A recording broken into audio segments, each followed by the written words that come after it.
Crazy story, actually. I remember being 8 years old. I was at Macy's with my dad. We were doing some Christmas shopping and seeing this pair of gray and cream Crocs with this shark emoji on it. And when I seen them, I was just like obsessed. I was like, I have to get this pair of Crocs. And my dad ended up getting them for me. I went home.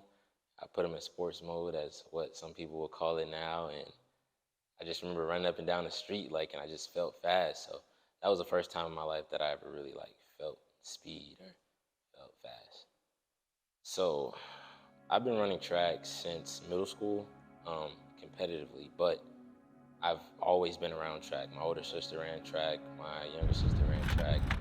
My dad was a track and field coach, so I was always around the sport, and I've always had an interest in jumping over things. I used to jump over coolers in the backyard, as a kid. So I've always had an interest in running and things of that nature. But in middle school, when I had the opportunity to run in 7th grade, that's when I really started to run track.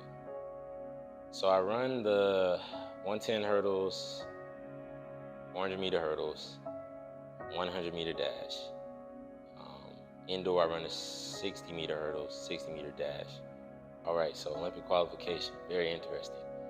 So for the U.S., the standard is normally like a 13:09, so somewhere in that range. I'm about 0.6 off from that as of now. Well, I mean, with track, 0.6 is like 3 hurdles, at least in the 110. For 400-meter hurdles, qualifications, normally like 47, 48, somewhere around there. I just haven't had the experience or exposure to coaching that I think I need to get to the next level. But sometimes people aren't always going to drag you to the top, so I've taken on the responsibility of holding myself accountable and making sure that I reach my goals. So I've done my own research, I've put my own things together, and if any year it's going to happen, it's going to be this year. Imagine kicking down the door, that's the force you should be going through first order. So you will be here, boom.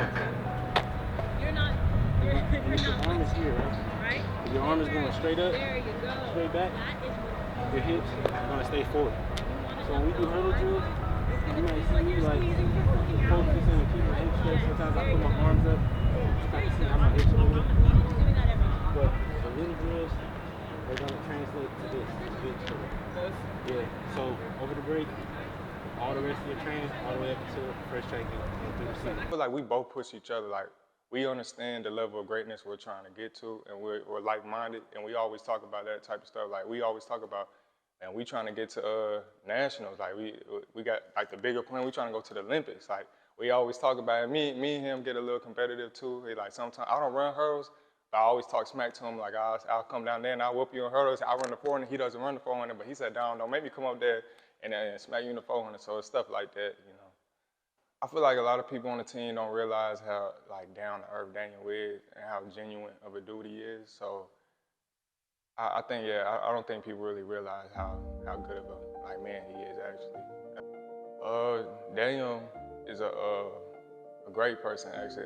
It's certain things I never told him, but I actually look up to Daniel as a man, the things he does. So he inspires me to do better for myself, and I feel like he helps me a lot in that aspect.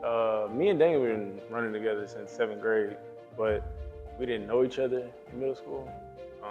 Then we ended up going to high school together and running track, and we became brothers. We competed against each other, but in a positive way, like a brotherly way. Then you're gonna talk your ear off. Not in a bad way though. If we have practice, everybody down, he gonna be the one to get everybody up. Even the days you don't want to hear it, he gonna be the one to be like, man, come on, y'all BSing, or come on, pick your head up. This is our opportunity. This is our time to we're gonna make something out of it. We might not want to be here, but not a lot of people can get to where we get. So let's make the most out of what we got. So here's my message to the world. Don't take no for an answer. If you believe it in your heart and you put the work behind it, don't let anyone convince you otherwise. Because if you believe it, put the work in, it can happen. And you've seen it time and time again. Look at the greats.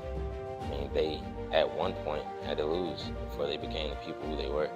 Usain Bolt wasn't always the great Olympic champion. He was winning, but he wasn't as dominant as he became throughout his career. I just want people to know that, everyone goes through things in life. If we pulled a random person off the corner, I'm sure their story, might be a little more heartfelt than mine. Maybe they had a little harder than me, had less people around. And as humans, we should all strive to have a little empathy, understanding for each other.